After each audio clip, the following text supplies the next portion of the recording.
Welcome to the Future of Supply Chain, presented by Dynamo. Each episode, we sit down with leaders in the industry as we build the future of supply chain together. Let's get into the show. Hello, and welcome to the Future of the Supply Chain podcast. I'm excited to be here with TJ England, the Chief Legal Officer of CR England. TJ, thanks so much for joining us. Thanks for having me. Before we dive in, would love a little bit of background on CR England itself. What's kind of the 90-second overview? So CR England is our family business. It was founded in 1920 in a little town called Plain City, Utah. It's about 45 minutes north of Salt Lake City, Utah. And it was really just started as a one-truck operation. My great-grandfather had tried farming. He tried, having a timber mill and owning some, homes and apartments. But in the end, it was really trucking that wound up, picking up for him. And they, between him and my grandpa and his brother, they really started moving, long haul freight. They'd take potatoes down to Texas and Mexico and bring bananas back and moving product along the West between farms and markets. And it kind of took off from there. And what's the TJ story? Understood it's a family business. You were sort of born into it. But what did your path into this world really look like, particularly the legal route? Yeah, we in my family, you're kind of born into trucking, and I actually have three brothers and no sisters, just the four boys, and we all grew up, coming out to work. As in our teens. I think when I was 15, I started, putting decals on trailers out in the hot sun and doing, fiberglass work and electrical work on trucks. And then when I was in college, my dad came, over to my desk. I was working a summer job at the company, and he said, "What are you going to do? Are you going to go to business school or law school?" Like those were the only two choices. And I said, and he's a former lawyer. He was our general counsel for years and years before he became the CEO. And I said, "Dad, I think I'd like to go to law school." And he said, "I think that fits you. It seems like a good choice." And so I went to law school. I went to private practice at a firm doing commercial litigation, and then eventually. I came over and joined the family business in 2012 in the legal department, and just kind of worked my way through the legal department until I became general counsel and then chief legal officer. I think that was around 2015, and have been doing that ever since. Excellent. Well, thank you for that background. And given you've spent your whole life in this space, glad we get to pick your brain a little bit. Diving in here a little bit, from the vantage point of an investor, we recognize the importance of deeply understanding workflows. And that being said, would love some of your thoughts on what are the practical efforts on the carrier side to get freight, service it, and earn margin? Yeah, it's a challenge to get freight and earn margin in this business. As you probably are well aware, it's a fairly low margin industry. Depending on the segment, but by and large, it's a fairly low margin industry. And so the focus is often, cost savings, operating as efficiently as possible. And then really also depending on the type of company you are, getting freight can vary. Most of our industry, the vast majority of our industry is, 1 to 5 truck, small businesses. And so they're often going to load boards or online tools to try to find freight, working through brokers. Whereas if you're a larger carrier, you often employ internal sales teams. You're creating longer term relationships and creating long-term contracts with customers. But then really when it comes down to servicing that freight and earning margin, you really need to be, a little bit of everything. You need to be able to service the freight effectively and predictably, meaning high high on-time delivery, and then in addition to that, in order to actually make any money, you've just got to keep your risk down. You've got to keep your turnover as low as possible, um, keep your costs as low as possible. As you know, I mean, uh, you know, don't get citations, don't have truck breakdowns, don't get stuck in weather. All the things that you sometimes feel out of your control. You really got to focus on smooth, low cost operations, and that landscape has changed a little bit over the years as federal regulations have changed.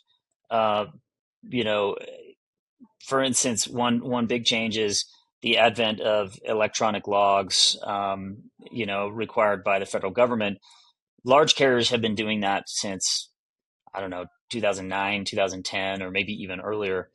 But it wasn't until, the late teens that it was mandated on everybody else. And that changed everybody's efficiency. I mean, you can't run as many miles if you have to run strictly legal. And so, that's one interesting element, with regulations that have kind of thinned the margins a little bit more. Absolutely, that makes sense. And you mentioned a couple of things like driving cost savings, predictable service. From my seat, a lot of folks are spending a lot of time thinking about how AI solutions can achieve some of those things. From your perspective, how should we think about how AI could be deployed within a carrier?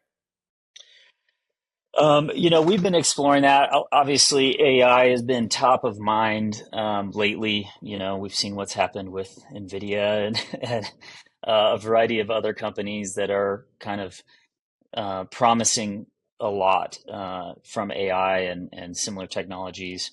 And the trucking industry, as I think you're aware, and maybe many of your listeners are, but maybe not so many kind of folks in other industries, is heavily technology dependent. It seems pretty basic, but we have a ton of technologies that we deploy, and so we've seen a variety of areas where uh, AI can be helpful for us. Just like starting initially, like with internal chat bots, where we can make it more conversational for our non-driver personnel to gather information um, about maybe their fleet or about certain drivers on their fleet. Um, to, for instance, making it easier for drivers to communicate with us. One interesting and unique element with truck driving is our drivers kind of have a lot of time to make phone calls, but they don't have a ton of time to necessarily be, engaging in chatbots like via text. Um, and so we get a ton of phone calls from our drivers. We have about 4,000 drivers, and it's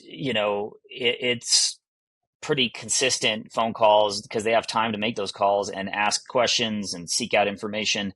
And so we're exploring AI tools, that could actually, conversational AI tools utilizing, telephone calls. Um, and then we use AI in our development team, our software development team. So they're using that to write code and even, perform unit testing.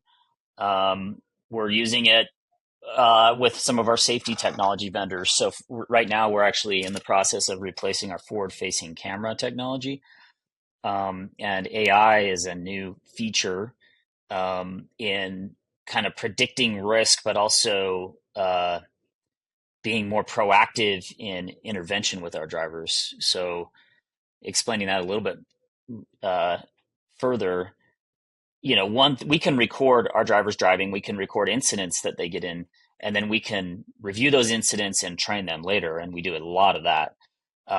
But can we interact with our drivers in real time to help hopefully prevent distraction or fatigue, or prevent perhaps weather events, them driving into unsafe weather events? We utilize some technologies like this. It's kind of like, I would say it's AI light, if anything. It's very manual still. I mean, we'll actually geofence certain regions or sections of roadway that perhaps have high roll risk or maybe an inbound weather threat, and that will send out notifications to our drivers as they enter those geofenced areas. And it kind of splashes up on a screen that they can see, pretty clearly. But I think there's a ton of space unexplored yet that AI can help with on getting those interactions, further up the decision stream, and not waiting, being reactive. And another thing that needs to be talked about with AI, and this is like, I wonder if this is kind of one of those holy grail kind of concepts, but utilizing AI for and machine learning for like network optimization. We've all like been dreaming of the day that we can just plug in a bunch of random picks and drop locations, and the computer will give us like this perfect optimized network, with imagine a fleet of 750 trucks, and 1,000 drivers, and a variety of pick locations and drop locations. That's not available yet. I mean, we have some very light versions of kind of network optimization, but I think there's hope that AI will help, really open that up. And there's a variety of other, tools that we're using. Honestly, we use AI for image comparisons as we do inspections of our equipment, to help identify damage and, kind of create chain of custody on potential damage that's done to equipment. So a variety of tools that we're exploring. Oh, that's interesting. And in addition to some of those use cases like the chatbots, like the network optimization, we tend to think about potential opportunity for AI as a drop-in solution for pieces of the workflow that typically get offshored, very important pieces, but maybe what one could consider low value or low skill in a sense. What's your reaction to that? And how do you think that would function in a carrier context? Um, I mean, I think there's a lot of promise there. Again, how comprehensive it is going to be is really yet to be seen. But I think there are big opportunities. For instance, I'm going to highlight two that we've explored, and I think, and again, this is like you said, kind of drop in for certain segments of workflows. Um, for instance, a lot of our training is done, and I'm talking driver behavior training, based on footage that we observe, on cameras. We'll provide training to our driver based on those events. And oftentimes, for kind of the lower priority events or the lower risk events, we'll provide that training via a written kind of form and a request for response. So they'll go through and review the video footage. They will answer some questions about what happened and how they can improve that behavior. But then they will provide free form responses, and one thing that we've been exploring is, can we basically use AI or language, large language model to review their free-form responses and basically rank the sentiment or score the sentiment of that response, and then maybe provide suggested, feedback from our safety team.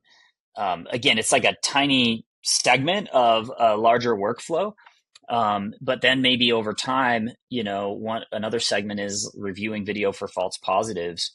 If we have a video come in that's supposedly like a hard braking event, for instance, because we have technology on our trucks that basically triggers anytime, like if a driver slams on the brakes, it will trigger our cameras to start recording. We're recording all the time, but it will flag that footage and transmit it to us. And we have to manually review that footage to determine whether it's a false positive. I don't know how advanced, AI can get to do a better job of peeling out false positives for us, and kind of limit the workflow. We do a ton of employee surveys. I know most employers do that, or large employers do. And we would love to be able to categorize and maybe even come up with suggested responses to some of our survey responses, or suggested behavior changes, in the organization based on survey responses. So, I believe that's kind of a part of a large language model, and that's something that we think could be, a positive change for us. But I spoke with our VP of IT about this recently, and we were talking specifically about AI, and he said, what we're trying to do is really kind of come up with suggestions for human decision makers to kind of distill the information into a decision point. Rather than have AI make critical decisions, we want to help it get us to a clean decision point. That's kind of been our current approach in a lot of our AI integration. No, that makes sense. And in a way sort of reinforces this concept of human in the loop that folks have been talking about ad nauseum. So I appreciate that. And as a carrier, CR England sits within a broader network of warehouses, shippers, brokers. How do carriers want to interact with these stakeholders? And as we think about workflow and upholding excellent customer service, what does that look like? So,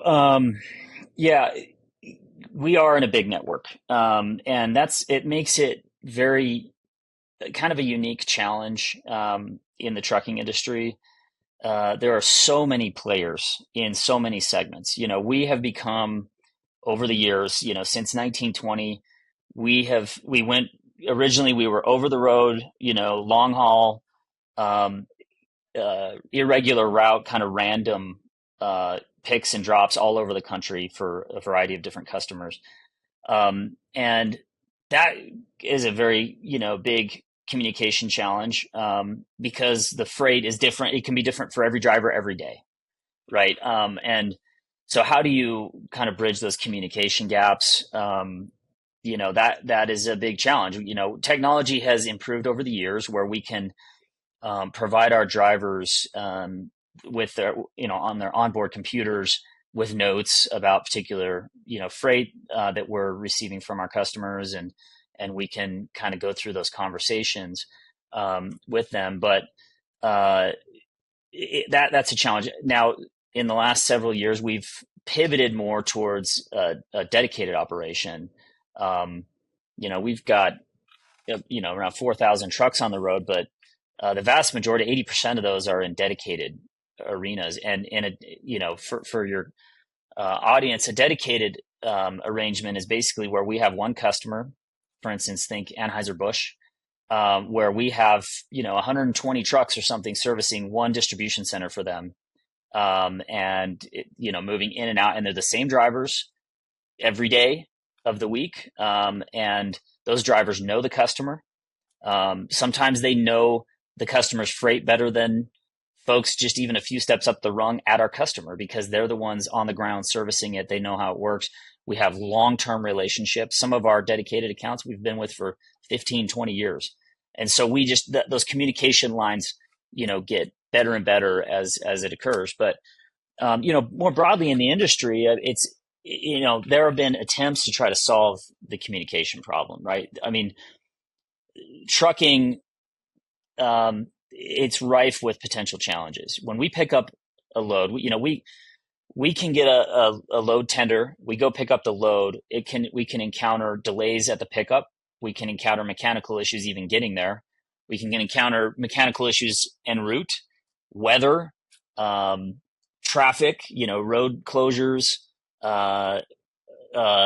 problems with, temperature control on the freight. All of those things create challenges that need to be communicated about. And some technologies have been deployed to try to help that. As there have been some very famous attempts to fix that. For instance, Uber Freight, came into the industry. They thought, well, why can't we just do with trucking what we did with cabs, and disintermediate, remove brokers, and just let's allow the truckers to communicate directly with the shippers via the Uber Freight app. And I think they oversimplified some of the challenges. Convoy was another famous attempt at that. I think, was that a Jeff Bezos enterprise and some other very big players. And it just went out of business recently. Uber, interestingly, has pivoted. They actually purchased, I think it was Transplace, a very large supply chain management firm. And what that I think acknowledges is how really how challenging this industry is. They went from thinking they could just disintermediate, everybody uses an app to communicate, here's where I pick up, here's where I drop, we're done communicating, and just, pay me through the app, to purchasing a company whose whole existence is managing the complexities of the supply chain. And so they realize, how, decision intensive, human intensive, this industry is. And so, I think there are some technologies that have kind of acknowledged that you're not going to be able to solve it with an easy button or an app, but you can solve sections of it. For instance, we get a lot of our load tenders most of our load tenders through electronic data interchange. Those just flow right into our system from our customers. We can see what the load tender is, and a load tender is basically just a request for us to pick up and drop a load and some details about it. And we can accept or reject the tender through the app or through the electronic data interchange typically. And then if we accept it, we're on our way. And most of our customers are your household name type customers, the stuff that you have in your fridge or pantry at home. And so many of them are using technologies like Fourkites, where through that technology, we're providing communication to them about when we picked up. We're providing them updates, in transit. We're providing them maybe updated delivery schedules or requests for new, delivery timelines, and then also providing them, drop information. And that really helps solve a lot of problems, in communication. And our customers use those as kind of their KPIs to manage all of their carriers. So these technologies have kind of deployed over time. But they're really kind of, as you mentioned before, like dropping in certain segments. There's really not been an Uber solution, that can kind of solve all those communication problems soup to nuts. There's just too many variables, too many elements that can change, throughout. I guess one other thing I'd note is, as I mentioned before, the vast majority of our industry, I think it's like 95% of the industry is 1 to 5 trucks, that size of company. They're not typically, they don't have customer service representatives like we do that are on the phone with Kraft or Walmart, every day and understand all of their needs and have, specific conversations about what every pickup and drop looks like. They're often working through load boards, and just getting very limited information. And so, I think it's an interesting question for those that are trying to, examine our industry is, how do you deal with an industry that's excessively fragmented and also primarily small business? And that's kind of and also low margin, so that's kind of the world we're in. Yeah, no, certainly some meaningful challenges there. And pulling on that thread around communication related technology, one of the pieces of feedback we sometimes hear from folks in this space is it's very relationship oriented. And people might be a little bit resistant or adverse to using too much technology from communication in the way that people out there might feel like they're talking to a robot. How do you think about deploying technology to build efficiency, have cost savings, et cetera, while also managing that relationship-oriented nature of the industry? That's a really good question. And I think my answer would be multifaceted in kind of the variety of different relationships, right? Starting with the driver, they, like I said, they have, at least in our case, with drivers that are, on the road a lot. We don't do a lot of kind of final mile delivery stuff. I mean, we do store deliveries for grocery stores and customers like that. But our drivers tend to have a lot more time to talk than they do to interact with apps, like I mentioned before. Um, but but I also think with that workforce, there's been a bit of a resistance um, to adapting to some new technology. But that all being said, they have adapted. We recently deployed, new in-cab, technologies, and most of our communications with our drivers can either be done on their cell phone with an app, or with platform science tablet in their truck.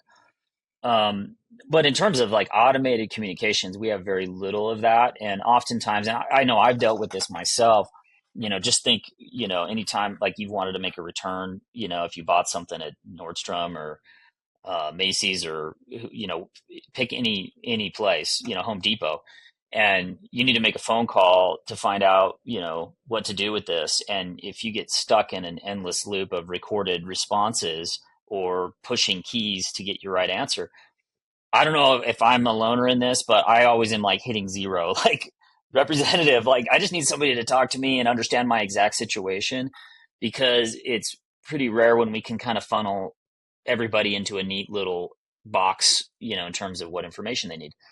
So that's kind of the landscape we're dealing with in communication with our drivers. Um, and we're trying to make it as easy as possible for them to get information. But at the same time, we definitely want our drivers to feel like if they want something a little more personal and a little more specific, we're always available to them, and so it's trying to kind of provide good enough tools that they don't, that they're not afraid to use them, but not just funnel them only to that place. Give them an opportunity to talk if they need to.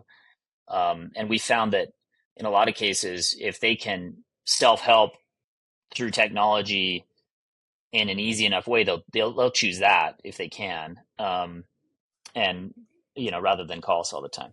As it pertains to communications with our customers, it's very customer specific. I mean, some customers, they just want to stick to using FourKites, using EDI, and but others want a lot more kind of specific, you know, face to face, or Zoom to Zoom conversations, regularly, and it really kind of depends, um, how that works. But I do know this for sure with our customers, the demand has been pretty consistent that they want the ability to check in on their freight, and get push notification updates pretty regularly, without having to call and talk to a customer service rep. So that I think it's kind of a hybrid where there's going to be a certain amount of information they want to be able to see anytime they look,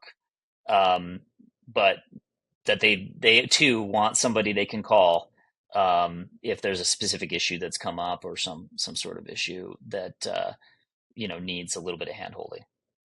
Definitely. Well, and I love your comment on getting stuck on those recorded response loops. I definitely relate. I'm always trying to talk to the representative. And I think with the advent of multimodal LLMs, some folks are hoping that, it's a lot more human like in those processes, because you're talking to AI versus these automated recorded responses, and hopefully should result in a better experience. But pulling on that thread a little bit around AI, we've talked about a number of potential use cases. Leaning into your legal background, is there a legal framework that we should be thinking about how these technologies get deployed in a context like a carrier? Yeah, I mean, there's a couple interesting elements here. I mean, I think more broadly in the legal field, um, kind of like so many industries, the initial discussion among lawyers, or at least among certain folks, maybe tech companies in the legal field, where this is going to replace, like 90% of lawyers, AI or large language models. Um, that has not come to fruition. Lawyers are notoriously sticky. It's hard to get rid of us. But I do think there are some tools, available to make our lives easier. I mean, in both on the non-legal side of our company, but also in the legal side of our company, we use, AI to, you know, uh, create documents, or at least begin, to create documents, create outlines, do quick research, that we can then go back and kind of validate. Um, but it's still very rudimentary. It's more than nothing, but it's not like this uh, complete paradigm shift that a lot of people have thought about. And who knows, maybe that's still to come. But I think kind of a more pertinent issue is the question of automated vehicles, and what does that mean from a legal perspective? Um, you know, I don't know how often you get to drive, at least out here in the West. But if you drive anywhere, in Texas or Nevada, or I'm sure a lot through the South. I don't know how it is in the Northeast as much, but I mean, there are billboard after billboard of accident lawyers, particularly relating to truck crashes.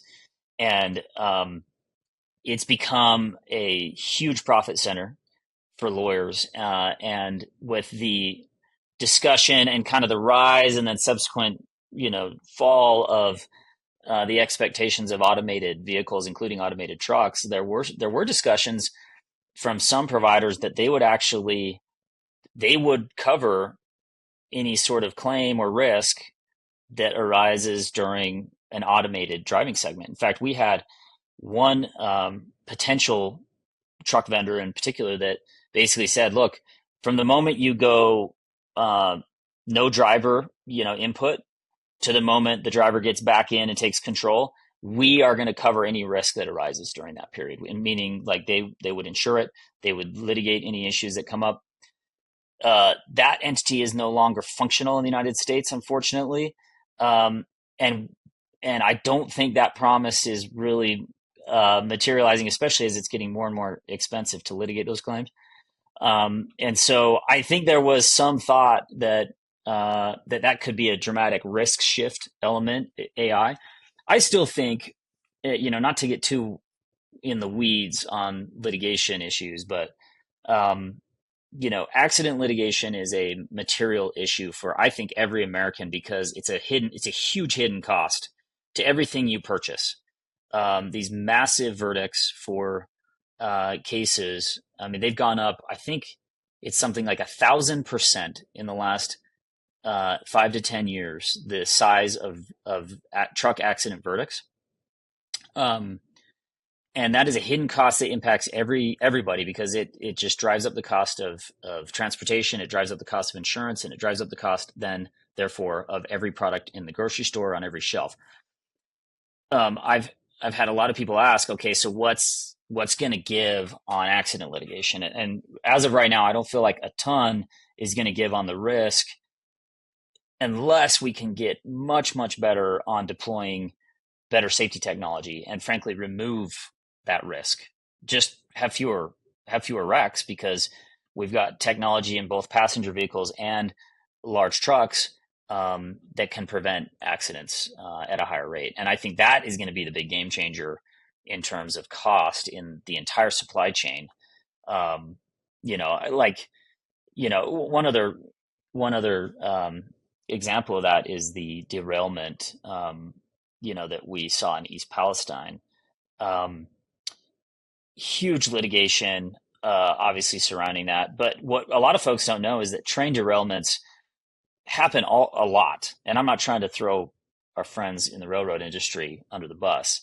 But there are a lot of derailments that happen. We move a lot of product on trains, and derailments can mean a lot of different things. That was a massive derailment, obviously, significant. I mean, we had like a mushroom cloud, over East Palestine.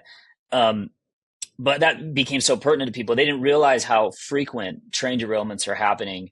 But if we can utilize technology to just limit these risks, better prevent those types of issues, I think that could drive costs down, throughout the country, whether it's via truck, via rail, whatever mode of transportation. I think better technology to assess risk. I mean, another example is the Baltimore Bridge, right? Could there have been better technology that would have prevented that, that could have adapted in real time, and that has been a major supply chain challenge, that shut that port down for a period of time and on a major thoroughfare. No, absolutely. Well, that's a fascinating perspective. And I can say, at least for myself, I don't spend too much time on the legal side of things. So thank you for that. Be grateful. Yes, I am. I thought about the legal route back in the day, but learned as the daughter of a lawyer, similar to you, what that life looked like, and ended up in Yeah. venture capital instead. Well, I can't speak much for venture capital, but I will definitely be encouraging my kids to pursue other fields. I think I love being a lawyer, but it's a very high stress area. Yeah, no, that's for sure. Tying into that last question a little bit, when founders come to CR England and they're attempting to sell you AI driven technology, for you from the legal seat, are there implications around privacy, compliance, or related concerns that are top of mind? Yeah, I mean, privacy is a huge issue. I mean, look, cybersecurity is a massive concern. As we've all seen, story after story. We actually were hit by a cybersecurity event in 2021, and we've actually had events that came in. That one, I guess, technically came in through a vendor. Uh, but we've had other events that were very clearly vendor security issues. Technology that we were utilizing, that the vendor was breached. We've had our own internal breach issues here and there. So cybersecurity, I think, is a huge, concern for any company, but especially ours. I mean, like I said, we have 5,500 employees. We have a self-funded health plan. We have a lot of personal information, and so we've had to get very good at figuring out how to secure that information, and also vendors that may be touching that information, making sure that they've secured that information. So yeah, certainly that's top of mind for so many, as we've seen challenges all over the place. And then just speaking of more current events, like the CrowdStrike issue that happened. Let's see, was that was over the weekend, I think. And obviously I was on the phone, early AM with our VP of IT trying to assess the scope of the risk for us. Fortunately, not an issue for us, but so many of our vendors were impacted. So you always, um, anymore, even a trucking company that you would think is maybe fairly low tech, we have so many vendors that feed in to so many aspects of our business, from telematics, satellite feedback on where our trucks are, to getting feedback on the temperature of our product, to 401k information for our employees. All of these are coming from outside providers, or at least outside providers have their hands in it, to to leave of absence, management, and just so many little touch points. So it's critical to us to have vendors and providers that understand cybersecurity, and that have good solutions for how to deal with challenges, and not only that, when issues happen, how quickly they can stand back up. We have a product that basically provides all of our operational support, called Platform Science. They are how we communicate with our trucks, how we understand, and communicate with our drivers and give them load assignments.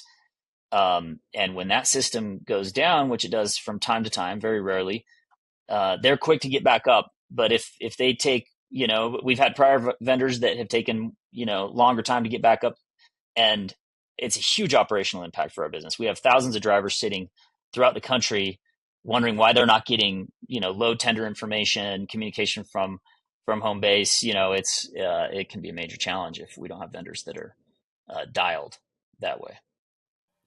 And And when thinking about vendors of technology, how does CR England think about building platforms in-house versus outsourcing to these vendors? So that's a big question for us, and it has been for years. We have a fairly large internal IT development team, and we've developed a lot of homegrown stuff. I mean, there's kind of an interesting challenge in the trucking industry. Like I mentioned before, so much of the trucking industry is small business oriented, at least in the long haul. But you look at Class 8 trucking in general, it is primarily 1 to 5 trucks, and you know tight margins. How does somebody who's trying to develop a software develop a feature-rich product and have an opportunity of selling that in that industry? And I think for that reason, I think there's a gap there, and so some of the tools just aren't available that we need, that aren't really available on the market, or that they are, but they're just not super refined. And so oftentimes we will develop, in-house. We kind of have a bit of a razor we use, which is if we're only using proprietary, internal information for the kind of benefit of the tool, our lean is typically developed in-house. If we can derive information from our vendor because they utilize information from a variety of their customers, we'll look towards going out for that. That doesn't mean that drives the decision every time, but that's kind of our typical MO. So like, for instance, if we have a potential vendor that can provide us with, information and data that they derive from a broad customer base, a good example of that is like, well, I don't know if it's a great example, but like a 401k plan. We are with Fidelity. They have a huge customer base. They, see what everybody's doing in the market. They can give us good guidance that way. Looking at potential like fuel optimization technology. They have customers all over the country. They can help identify, the best optimization routes. We use a tool called DriveWise, not developed in-house. That's like, it's a little bit similar to, have you heard of the navigation app Waze? It's like that. I mean, it updates in real time, and it gives us feedback on kind of like high speed locations or speed traps or like potential rollover risk that come from all their customers, and our information feeds out to their customers as well. And so it's kind of like a crowdsource availability of data. And so those are great. Another one is just navigation tools. I don't know how great we'd be at in developing our own, but that's clearly one that you want to use, a third-party vendor, because they have so many other resources that feed into that. But then we have a lot of internal data that really we only use, and so we'll decide to kind of home grow our own, technology or develop our own technology there. We've created little, chat tools that we can communicate with our drivers. We don't need third-party, data for that, and so we'll develop that kind of thing in house. But I think the big question going back to it is, how can somebody who's trying to develop technology for this industry provide something to an industry that is low margin, so it's got to be very cost effective, but scalable, so you can service the 2 truck outfit or the 5,000 truck outfit. And that is a big challenge. And if you're going into this industry to try to provide solutions, you may have to pick one or the other, rather than try to be kind of something for everyone. Mm-hmm. No, makes sense. And pulling on that thread a little bit around this framework for how you think about ROI and deriving value from these outside players, we often talk a lot internally about quote unquote hitting the easy button, or allowing customers to basically receive the output of whatever piece of the workflow it is. So you're selling the work rather than the technology, if that makes sense. What's your reaction to that approach? I mean, we have a variety of areas that will use that kind of solution, and I think it's pretty, specific to the need. Um, I'm trying to think of some examples, but yeah, I mean, really, like I mentioned before, this is a very labor intensive, industry. Part of why I think Uber and Convoy failed is they thought they could technology their way through it. Um, and if you can come up with tools, if vendors can come up with tools to process information more quickly, to organize information in a way that is more easily digestible, that does take a lot of the work, out of things, but isn't necessarily an overly technological solution or kind of one tech to solve them all solution. So I think there's a ton of room for that. I mean, we're in the middle of deploying an HRIS system, a human resources information system tool, and it does a ton of that. It's taking a ton of um, labor out and processing a ton of information, processing, reporting, and really allowing our people to be more in critical thinking and critical decision making positions rather than, gathering information and organizing information and uh, plugging in some formulas here and there, and so I think there's a ton of room for that. It probably in every industry. It's just finding those um, more basic functions that I think everybody would love to see go away, so that people can be in roles where they are more critical to the decision making. Does that answer your question? Absolutely. No, appreciate that. And to tie a bow on what's been a really fantastic conversation, would love to take a step back and just ask from a high level, what's the carrier market looking like these days from your perspective? What's the state of the union? It is our industry is wild, Madeline. Uh, it's usually very, very cyclical.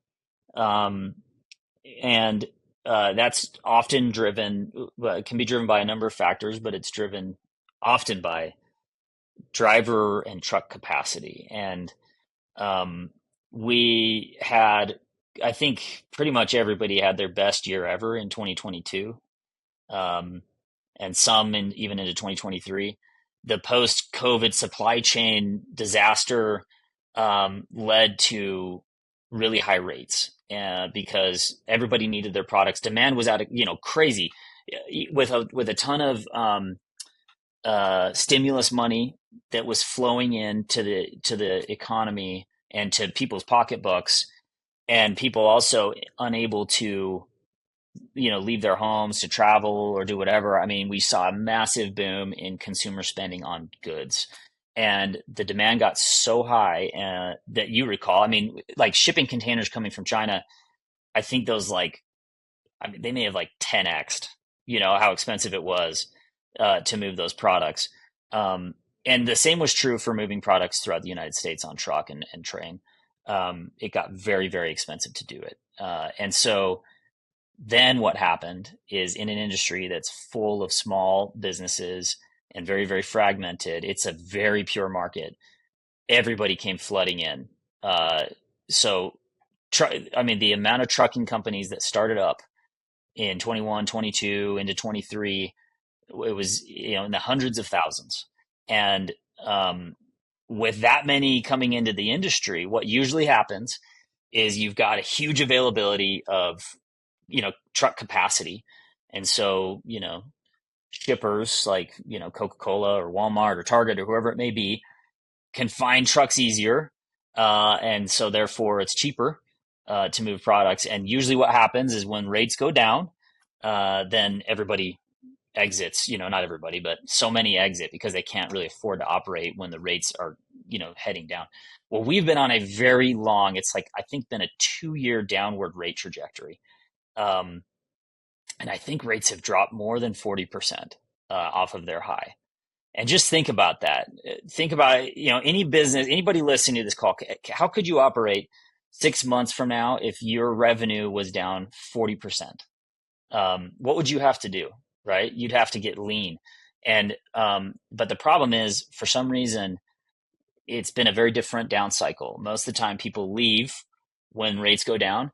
And in this case, they've been sticking around. And we think there's a few factors. We think that it was a huge amount of stimulus money that came out that, as you recall, there were kind of broader economy reports indicating that personal savings were like at the highest they've been in decades, and credit card debt was the lowest it's been in decades or maybe ever.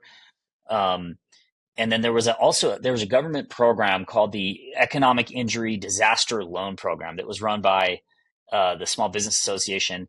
A report came out last week about this, that they found that, I think it was, let's see, I have some notes here. I think it was like $47 billion of loans were made to those in the transportation and warehousing sector. And so that kind of infusion of cheap money, it was at like 3.75%. That infusion of cheap money now with treasury bonds like around 4.5%, 5%, it's basically free money. And so it's resulted in a very prolonged down market where people have extra cash on hand, savings. They've gotten these cheap loans. And so they're able to run at a loss. And rates are continuing to go down. I think hopefully we're kind of towards the bottom, but it's been a very tough 2-year down market in trucking. We're starting to see some signs that maybe folks are exiting the industry for greener pastures, and rates are starting to rise. Tender rejections are starting to go up. So it's been a really tough market. But one thing's for sure: what goes down must come up, and what comes up must go down in the trucking market. And we're all hopeful that there'll be a big upturn. I mean, this isn't just small companies that have suffered. Big companies, you look at look at the public trucking company quarterly reports. Profitability is down significantly, revenue's down. Big players like YRC out of business, variety of challenges. So it's been a kind of a bloodbath. I hate to use that term; it's kind of become politicized, but it's been a bloodbath in the trucking industry for the last couple of years, and we're hoping we're on the verge of a decent, return to an up market. So, here we go. I don't know. Who knows what's going to happen, but there are a lot. I mean, there are more trucking companies now than ever, I think. I mean, I'm kind of guessing, but I believe that's the case. And I think we're going to see a shrink in that field, and that's going to impact, typical carriers like us are going to see a benefit from rising rates. Brokers, they should also see rising rates, but they're going to see a lot of their customers go out of business. A lot of their carrier capacity go out of business, I think, in the coming, 6 months or a year. So in trucking, we have a lot more recessions than the broader economy, and we're deep in one right now. So that's where we're at. That's the state. I hope that helps. No, it definitely does. And you make some great points, particularly that comment around the importance of being lean in this market. I think it's a double-edged sword for a lot of entrepreneurs out there, where you have this opportunity to drive down cost and improve the bottom line on the P&L. But equally, folks are hesitant to deploy capital anywhere that's not comfortable and, what they're used to from their practical workflows. And so that's why we think it's important for folks to show up and be able to practically and reasonably deliver value. Oh, I couldn't agree more. And honestly, for those listening that are looking to, get in the game, I mean, opportunity is the right word, Madelyn. I mean, there is a massive opportunity in this industry. If you can figure out, ways to allow carriers to run more efficiently, and save money, it's so necessary in this tight, margin area where regulations are going up. Cost of insurance is going up, the margins are squeezing, rates are going down. If you can find ways for us to save money, and get more efficient and, get lean, there's a huge opportunity for it. But at the other, side of that coin, or the other edge of that sword, is we don't have a ton of cash, in this industry, a ton of margin sitting around to spend on tech. So it's got to be punchy. It's got to be very effective. Well, I think that's a perfect point to end on. TJ, thank you so much for your time. This has been incredibly helpful, incredibly insightful. and just really appreciate it. Well, it was great talking to you. Appreciate the time. Absolutely. Take care. Thanks for watching. Follow us at dynamo.vc for all the latest episodes. We'll see you next time.